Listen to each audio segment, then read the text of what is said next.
নানি বাড়ি আসছে তো খুশিতে কথা বলতেই ভুলে গেছি। বহু বছর পরে আলহামদুলিল্লাহ আল্লাহর আমাদের নানি বাড়িতে এসে আমি খুব ভালো আছি। এখন নাতি দিয়ে আসলো, কিছু তো খাওয়ালেন না আপনারা, এটা কেমন ভালো কথা হইলো? তাহলে একটা জিনিস দিতে হবে নাতিকে, নাতি যে আসছে নাতিকে কিছু দিতে হবে না? কি দিবে নানি বাড়ির লোক? হ্যাঁ, ভোট দেবেন। কিসে ভোট দেবেন? ধানের শীষে। প্রিয় ভাই বোনেরা, উপস্থিত মুরব্বীবর্গ, মা বোনেরা, আজকের এই বিশাল নির্বাচনী জনসভায় আমরা সকলে এখানে একত্রিত হয়েছি। কেন একত্রিত হয়েছি আমরা? এই যে সামনের 12 তারিখে যে নির্বাচন অনুষ্ঠিত হবে, সেই নির্বাচনে বহু বছর পরে এই বাংলাদেশের মানুষ তাদের রাজনৈতিক অধিকার প্রয়োগ করবে। এই যে বললাম, এই মঞ্চের পাশে 13টি পরিবারের সদস্য এখানে বসে আছে।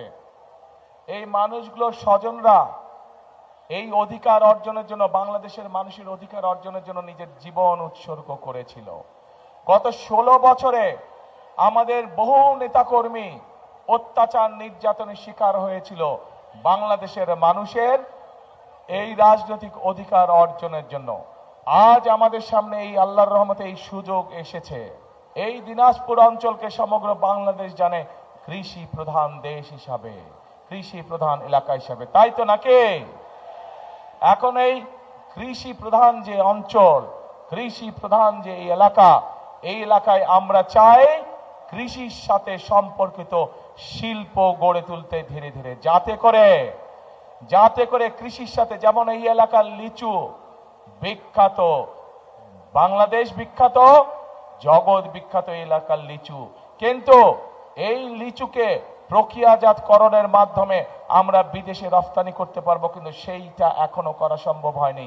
কিন্তু 12 তারিখের নির্বাচনে ইনশাল্লাহ বিএনপি জয়যুক্ত হলে, ধানের শীষ জয়যুক্ত হলে, আমরা চাই এই দিনাজপুরের লিচুকে আমরা যাতে বিদেশে পাঠাতে পারি, হিমাগারে ঠিকভাবে রাখতে পারি, সেই পদক্ষেপ আমরা নিতে চাই। প্রিয় ভাই বোনেরা, আরেকটা কথা তো বলতে ভুলে গেছি। নানি বাড়ি আসছে তো খুশিতে কথা বলতেই ভুলে গেছি। আম, ম্যাঙ্গো আম, ইনশাল্লাহ আমরা এই দিনাজপুরের ভালো আম সমগ্র পৃথিবীতে পাঠানোর ব্যবস্থা করব, যাতে আম দিয়ে পৃথিবীর মানুষ দিনাজপুরকে চিনতে পারে। সেই আমের সাথে যে সকল কারখানা আছে সেগুলো ইনশাল্লাহ আমরা এখানে তৈরি করব। ঠিক আছে তো? ইনশাল্লাহ।